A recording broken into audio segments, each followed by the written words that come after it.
తెలంగాణ రాష్ట్రంలో అగ్రిగోల్డ్ సంస్థల ఆస్తులను ప్రభుత్వం స్వాధీనం చేసుకుని అగ్రిగోల్డ్ బాధితులకు డబ్బులు చెల్లించి వారిని ఆదుకోవాలని ఫైట్ ఫర్ బెటర్ సొసైటీ అధ్యక్షులు మద్దుల దినేష్, ఏఐటీయూసీ కాంట్రాక్ట్ కార్మిక సంఘ గౌరవ అధ్యక్షులు ఎంఏ గౌస్లు డిమాండ్ చేశారు.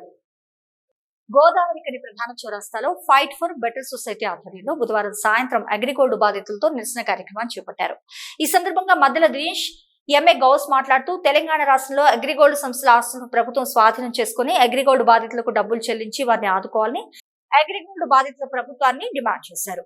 అగ్రిగోల్డ్ కంపెనీలో డిపాజిట్లు చేస్తే ఎక్కువ లాభాలు వస్తాయని నమ్మించి డిపాజిటర్ల పేరుతో తెలంగాణ, ఆంధ్రప్రదేశ్, తమిళనాడు, కర్ణాటక రాష్ట్రాల్లో దాదాపు 5,000 కోట్ల రూపాయలను వసూలు చేసి కంపెనీని ప్రారంభించారని అన్నారు. ఈ డబ్బులతో స్థలాలు, రిసార్ట్స్ నిర్మించారని 2015లో డిపాజిట్దారులకు డబ్బులు తిరిగి ఇవ్వాల్సి వచ్చినప్పుడు అగ్రిగోల్డ్ కంపెనీ యాజమాన్యం చేతులు ఎత్తేసిందని తెలిపారు. బాధితులు ఆందోళన చేయడంతో మేనేజ్మెంట్ ని అరెస్ట్ చేసి గత ప్రభుత్వాలు చేతులు దులుపుకున్నాయని, తమ కష్టార్జితాన్ని నష్టపోయామని, మోసపోయామని, కొంత డిపాజిట్దారులు ఆత్మహత్యలు కూడా చేసుకున్నారని ఆందోళన వ్యక్తం చేశారు. తెలంగాణ రాష్ట్రంలో అగ్రిగోల్డ్ కంపెనీలో డిపాజిట్లు చేసిన వారు, చేయించిన ఏజెంట్లు 500 కోట్ల రూపాయల వరకు ఉంటాయని, తెలంగాణ రాష్ట్రంలో అగ్రిగోల్డ్ ఆస్తులు 1000 కోట్లకు పైగా ఉన్నాయని పేర్కొన్నారు.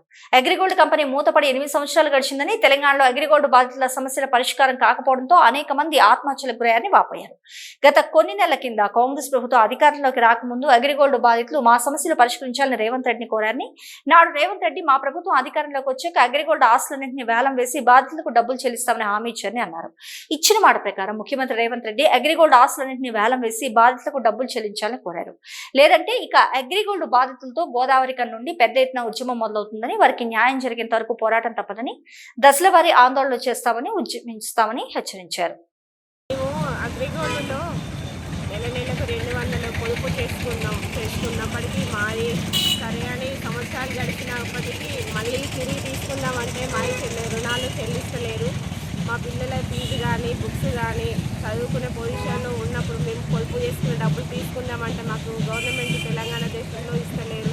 కాబట్టి మా రుణాలు మాకు చెల్లించవలసిందిగా మేము కోరుకుంటున్నాం. ఈరోజు అగ్రిగోల్డ్ సంస్థలో అనేకమైనటువంటి పెట్టుబడులు, డిపాజిట్లు చేయించి మరి డబ్బులు రాక అగ్రిగోల్డ్ ఆస్తులు మొత్తం అమ్ముకొని ఉడాయించినటువంటి అగ్రిగోల్డ్ సంస్థ నిర్వాహకులపై కఠిన చర్యలు తీసుకోవాలని ఫైట్ ఫర్ బెటర్ సొసైటీ నుంచి గోదావరికని ప్రధాన చౌరస్తాలో మరి అగ్రిగోల్డ్ బాధితులతోటి నిరసన తెలియజేయడం జరిగింది.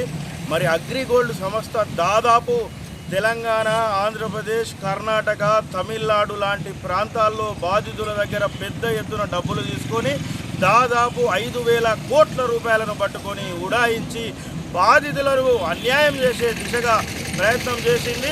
అందులో భాగంగా అనేక మంది బాధితులు ఆత్మహత్యలు చేసుకున్నా కానీ గత 10 ఏళ్లలో కొనసాగినటువంటి కేసీఆర్ ప్రభుత్వం ఏమాత్రం పట్టించుకోకపోవడం శోచనీయము. మరి గతంలో రేవంత్ రెడ్డి గారిని కూడా ముఖ్యమంత్రి కాకముందు అగ్రిగోల్డ్ బాధితుల సంఘం కలిస్తే మేము అధికారంలోకి కాంగ్రెస్ పార్టీ వచ్చిన వెంటనే మరి 100 రోజుల్లో అగ్రిగోల్డ్ సంస్థకు చెందినటువంటి ఆస్తులు తెలంగాణలో దాదాపు 1000 కోట్లు ఉన్నప్పటికీ 500 కోట్ల రూపాయలు మరి బాధితులకు చెల్లించాల్సిన అవసరం ఉన్నది.